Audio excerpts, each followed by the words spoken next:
Okay, you guys, today we are going to be working on 7.3, which is all about quadratic transformation. So we're going to be looking at our graph and how we actually graph any quadratic function, the basic one at least, and then how we move it across the graph.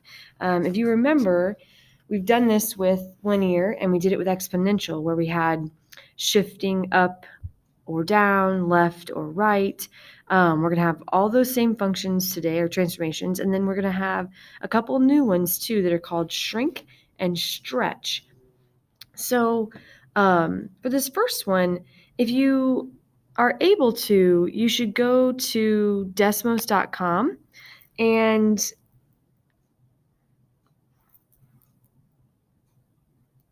when you go there, we're just going to put in that same graphing calculator. Remember, we just go to desmos.com, it pulls it up, and then we have the graphing calculator here. Now, this is going to help you. You don't have to have this in order to do the transformations, but it does help you when it comes to knowing how the thing is shifting. So x squared is the most basic parent function that there possibly is. X squared is kind of like when we say y equals x and the slope is 1 and the y-intercept is 0, it starts at the origin. This is the same type of thing. So if we go here, we're going to fill in this table and graph our points based on what the Desmos calculator gives us. So if you go here, remember, you click your settings and the table, it is going to bring up your table that you can fill out for this part. I've already got that part, so I'm going to flip back over and fill it out on here, okay? So my x values are -2, -1, 0, 1, and 2. And the values I get for that are 4, 1, 0, 1, and 4. So again, when we talked about this with linear, it was y equals x, so that when you make a picture of the graph, it was basically going straight to the origin from one corner to the other because it started at 0, and it was up 1 over 1, up 1 over 1. And then when we did it with exponential, it was y equals a times b to the x, right? And so when we did the exponential, it was a curve that looks like this, okay? And we did the shrink and stretch, or the left and right, up and down based on what happens there. And the same thing happens with your linear. So this guy, for all of our quadratics, all the quadratic functions, remember, have the x squared in them. So when it's a linear, it's just y equals mx plus b, right? When it's exponential, the x is the exponent, and quadratic always has x squared. So the basic quadratic is just like this. It's a U shape, okay? So when we're doing this, we've got graphing our points here. We've got -2, 4, which is here, -1, 1, 0, 0, and then back on the other side, 1, 1, and 2, 4. Okay, so it's just this U shape that we get.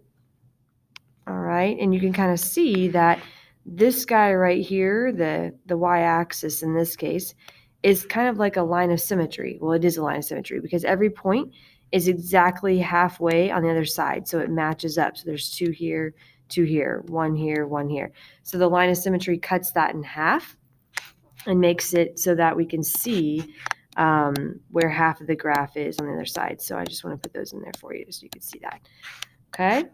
So what we're going to talk about today is how we move this graph up and down on the graph, left and right on the graph, and then stretch and shrink is actually making it like tall and skinny versus short and fat, like kind of like short and wide, I should say.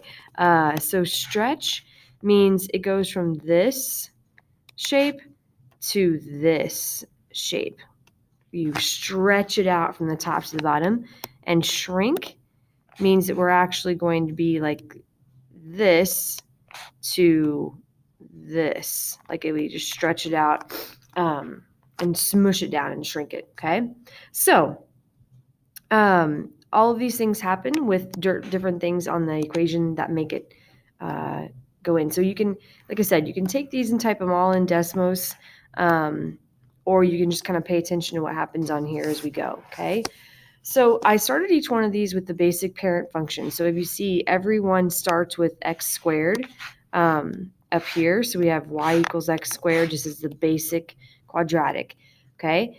The new one is going to have what happens to it. So if you type these all in on Desmos, you can see what actually happens to them. So our second one here is y equals x squared plus 3. So if we go back to Desmos, we've got our basic one in here at x squared, right? So if I say x and then we square it, we get our basic one back. If I do a second one and I say x squared plus 3, then you can see what happens. Here's was our original, right? This is the first one, and here's the second one. So they are exactly the same, except you can tell that this one got moved up 3. So 1, 2, 3, and it's all otherwise on the same spot. Every point is 3 above the other one. So this one, 1, 2, 3. This point, 1, 2, 3. So when we're talking about that plus 3 at the end, it's just like a linear equation and an exponential equation. When there's something out here on the end, that means we're going to move up or down based on if it's positive or negative. So this one would be a shift up 3. Okay, and our new one would kind of look like this. If we draw a little picture, this would be here, right? And then our new one would be up 1, 2, 3. So it would be up 3. Same exact shape, just moved up. Okay, so in our second one, we have negative 4 on the end. This means I'm going to go down 4. Okay, and again, if you have a picture, right, here's your first one, and then your second one is 1, 2, 3, 4. So it's same exact stuff, only it's down 4. All right, now if you remember, when you see parentheses, so we had our exponentials where we had f of x or y, whatever you want to call it, equals, and then we had like 3 times, and we had like x minus 2, right? And we knew that if it was up here in parentheses, it was happening to the x. So that was our left and right, and they're opposites, right? So the same exact thing is happening here. If it says negative, that makes you think left, but it's actually going to the right. So these guys would be left and right when it happens in parentheses, okay? And we also know that it's the opposite every time, the opposite way. So for this one, it would be to the right 2, okay? And picture here real quick would be if I had this guy happening again, to the right 2 would be 1, 2, and the exact same thing would happen again, only 2 to the right, okay? This guy over here would be left 5 because it's positive, so we go the opposite of what we think. Again, here's my picture. All right, here's my basic one. 1, 2, 3, 4, 5 means that my picture is just going to shift left 5. So it's going this way. This guy's going this way. This is going down, and this guy's going up. Okay. All right, so the last moves are here. In these, okay, this is our stretch and shrink. So when, just like slope, when slope makes a line be more steep or less steep based on what the number is, and the exponential made it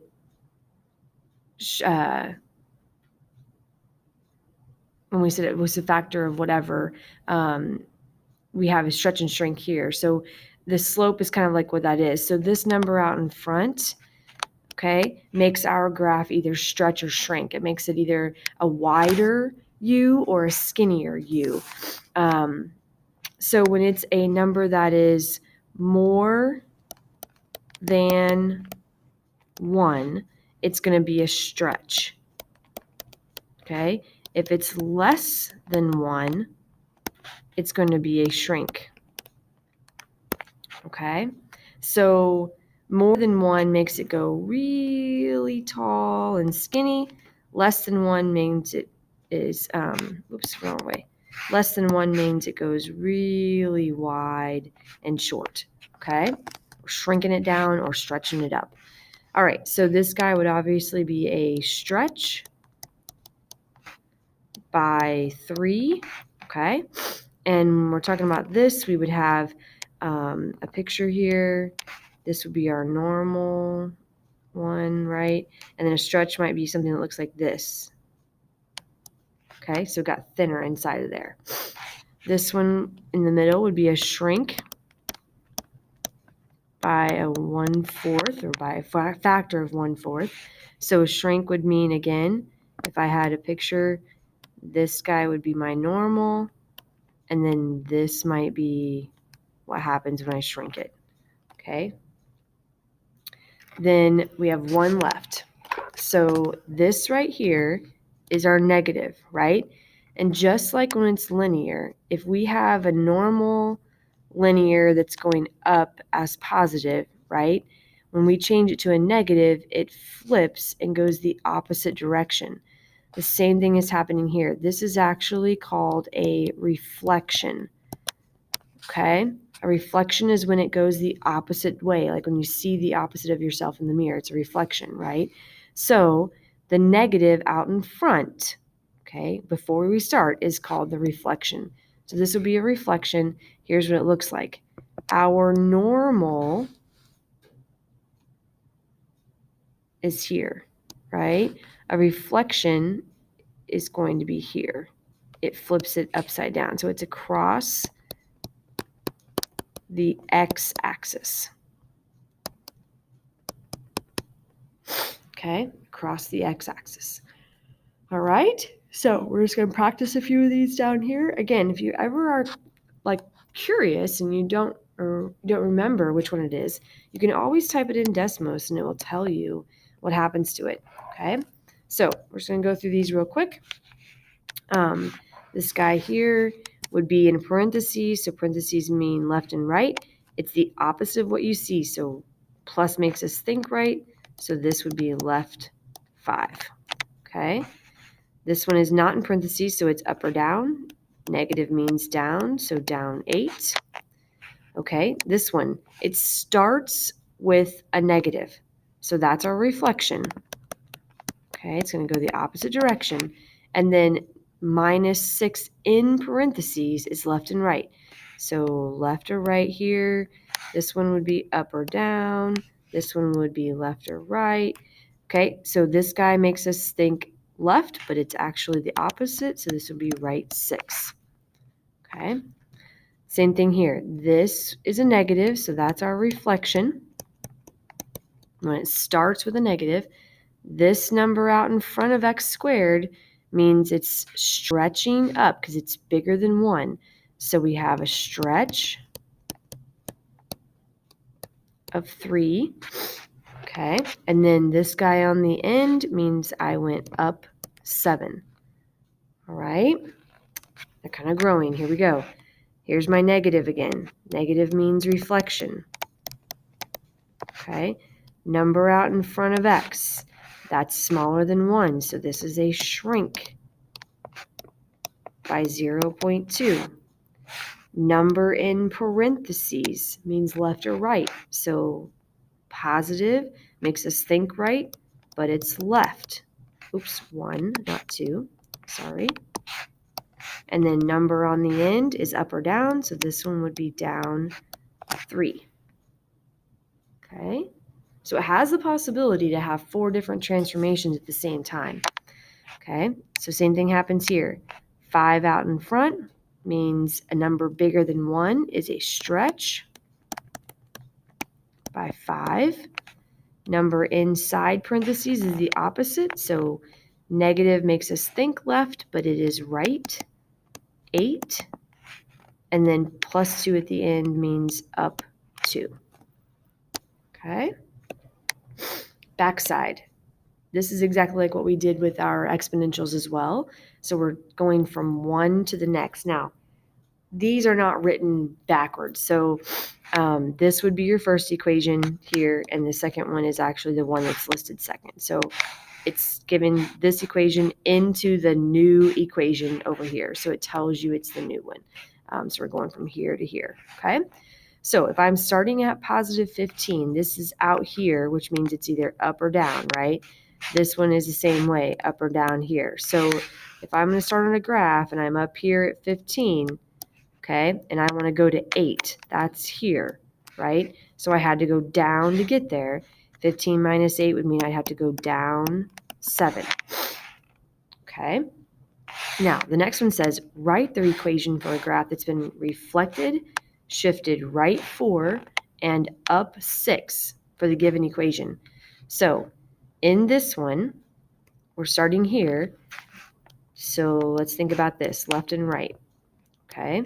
This one is at negative 8. Negative makes us think left, but it's to the right. So it's clear over here at 8, right? We want to go right 4. Okay, right 4 means I'm going to go even further this way. So 9, 10, 11, 12. So I'm going to have x minus 12 in here. Squared is always there. Okay, this guy is down here at negative 4, right? It says up 6. So if I have to go up 6, that's up here, right? So 3, 2, 1, and then 1, 2. So I would be at 2, positive 2. This would say plus 2. And the last one we didn't get is reflected. Remember, reflected means it has to have a negative out in front. So y equals, and there's our equation. A little bit to do there. It's kind of a lot to take in, so be careful. Okay, again, translating. So I have from this one into this one, okay? Negative 9 and negative 1 are in parentheses, which means it's left and right on the graph. So again, this is on the right side at 9, and I want to go to 1, which is here, right? So to get from 9 to 1, I have to go left, and 9 minus 1 would be 8, left 8. Okay, last one, write the equation that has been shifted down 8 and right 6 from the given equation. Okay, so here would be positive 4, which is left and right on the graph. Okay, positive 4 would be on the left side. So I'm at 4 over here. I want to go right 6. So 1, 2, 3 would be there. And then 4, 5, 6, right? So that would be 1, 2, 3, 4, 5, 6. So I'm at 2. Okay. And it's on the right side now, so it's negative. So I would have to do x minus 2, okay? And then down 8 from positive 6. So I'm up here at 6. I want to go down 8. Well, to get to 0 would be 6, and then 1, 2 more would be down here at negative 2. So this would be negative 2, okay? And I have the squared every time. All right, going to take some practice. I think you'll get used to it. It's pretty much the same stuff as what we've done with our other ones, but let me know what you have questions on.